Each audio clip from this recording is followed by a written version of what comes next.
Hello বন্ধুরা, সবাই কেমন আছেন? আশা করি সবাই ভালো আছেন। আমি খুবই দুঃখের সাথে বলিতেছি, আমার নাম সুদীপ দেবনাথ। আমি এক গ্রামের বাসিন্দা। আমার গ্রাম খুবই সুন্দর। দেখুন চারিদিকটা, কে সুন্দর, কে সুন্দর।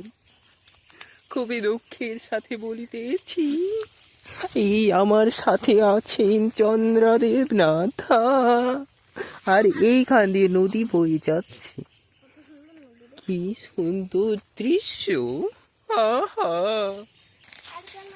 আমাদের প্রকৃতিটা যদি ভালো লাগে তবে একটা লাইক, কমেন্ট অ্যান্ড সাবস্ক্রাইব করতে ভুলবেন না। সাবস্ক্রাইবটা মনে করে করবেন।